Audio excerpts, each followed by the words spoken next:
to all other symbols. Translated from the original German.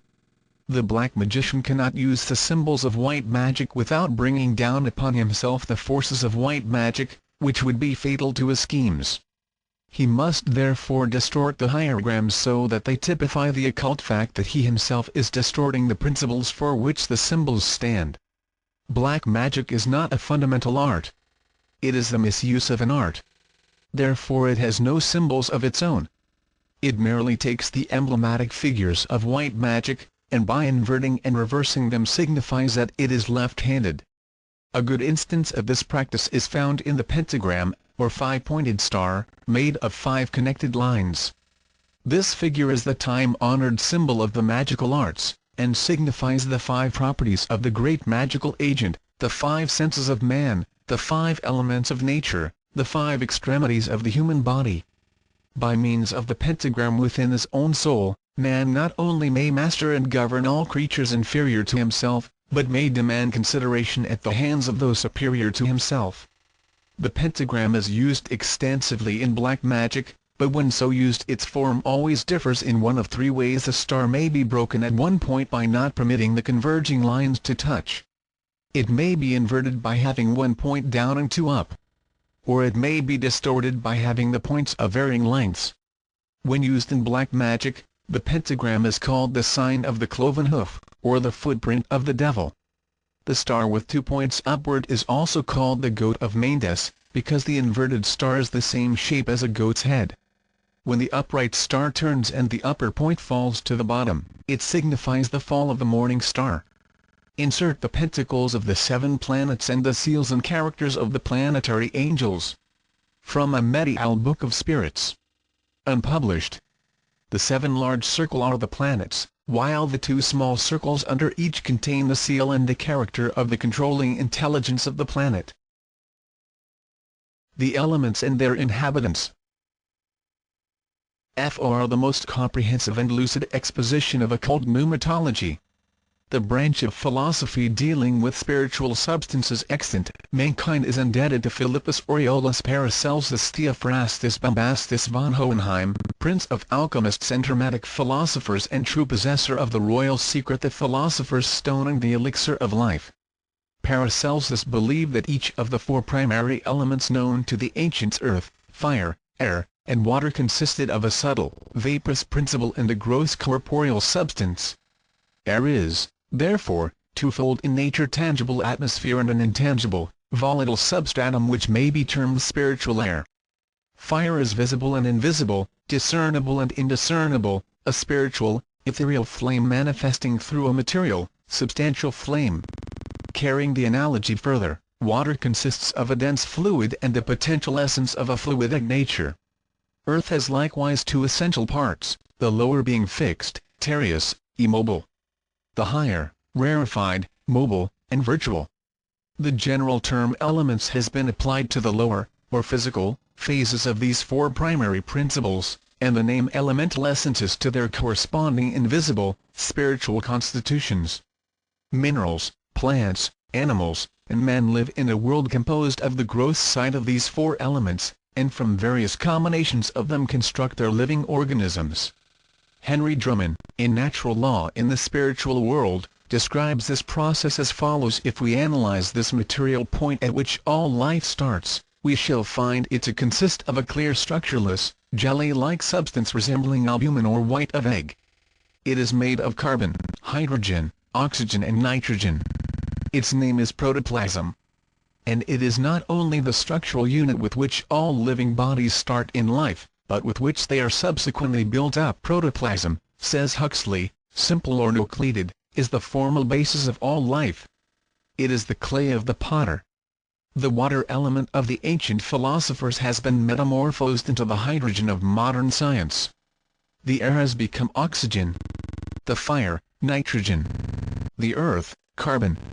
Just as visible nature is populated by an infinite number of living creatures, so, according to Paracelsus, the invisible, spiritual counterpart of visible nature, composed of the tenuous principles of the visible elements, is inhabited by a host of peculiar beings, to whom he has given the name elementals, and which have later been termed the nature spirits. Paracelsus divided these people of the elements into 4 distinct groups, which he called gnomes, undines, sylphs, and salamanders. He taught that they were really living entities, many resembling human beings in shape, and inhabiting worlds of their own, unknown to man because his undeveloped senses were incapable of functioning beyond the limitations of the grosser elements. The civilizations of Greece, Rome, Egypt, China, and India believed implicitly in satyrs, sprites, and goblins. They peopled the sea with mermaids, the rivers and fountains with nymphs, the air with fairies, the fire with lares and penates, and the earth with fauns, dryads, and hamadryads. These nature spirits were held in the highest esteem, and propitiatory offerings were made to them. Occasionally, as the result of atmospheric conditions or the peculiar sensitiveness of the devotee, they became visible. Many authors wrote concerning them in terms which signify that they had actually beheld these inhabitants of nature's finer realms. A number of authorities are of the opinion that many of the gods worshipped by the pagans were elementals, for some of these invisibles were believed to be of commanding stature and magnificent deportment. The Greeks gave the name Dion to some of these elementals, especially those of the higher orders, and worshipped them. Probably the most famous of these Dions is the mysterious spirit which instructed Socrates, and of whom that great philosopher spoke in the highest terms. Those who have devoted much study to the invisible constitution of man realize that it is quite probable the Dion of Socrates and the angel of Jacobimi were in reality not elementals, but the overshadowing divine natures of these philosophers themselves. In his notes to Apuleius on the God of Socrates, Thomas Taylor says is the Dion of Socrates, therefore, was doubtless one of the highest order, as may be inferred from the intellectual superiority of Socrates to most other men. Apuleius is justified in calling this Dion a god. And that the Dion of Socrates indeed was divine, is evident from the testimony of Socrates himself in the first Alcibiades, for in the course of that dialogue he clearly says, "I have long been of the opinion that the god did not as yet direct me to hold any conversation with you." And in the Apology he most unequivocally evinces that this Dion is allotted a divine transcendency, considered as ranking in the order of Dions. The idea once held, that the invisible elements surrounding and interpenetrating the earth were peopled with living, intelligent beings, may seem ridiculous to the prosaic mind of today. This doctrine, however, has found favor with some of the greatest intellects of the world. The sylphs of Phaseus Cardin, the philosopher of Milan. The salamander seen by Benvenuto Cellini. The Pan of Saint Anthony. And Le Petit Homme Rouge, the Little Red Man, or gnome of Napoleon Bonaparte, have found their places in the pages of history. Literature has also perpetuated the concept of nature spirits. The mischievous Puck of Shakespeare's Midsummer Night's Dream. The elementals of Alexander Pope's Rosicrucian poem, The Rape of the Lock, the mysterious creatures of Lord Lytton's Zanoni. James Barrie's immortal Tinker Bell.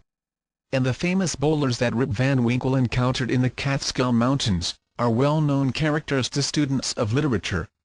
The folklore and mythology of all peoples abound in legends concerning these mysterious little figures who haunt old castles, guard treasures in the depths of the earth, and build their homes under the spreading protection of toadstools.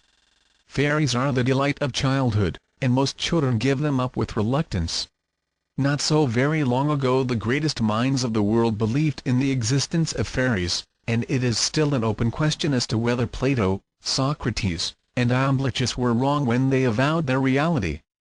Paracelsus, when describing the substances which constitute the bodies of the elementals, divided flesh into 2 kinds, the first being that which we have all inherited through Adam. This is the visible, corporeal flesh. The second was that flesh which had not descended from Adam and, being more attenuated, was not subject to the limitations of the former. The bodies of the elementals were composed of this transubstantial flesh. Paracelsus stated that there is as much difference between the bodies of men and the bodies of the nature spirits as there is between matter and spirit. Yet, he adds, the elementals are not spirits, because they have flesh, blood and bones. They live and propagate offspring. They cat and talk, act and sleep, and see, and consequently they cannot be properly called spirits. They are beings occupying a place between men and spirits, resembling men and spirits, resembling men and women in their organization and form, and resembling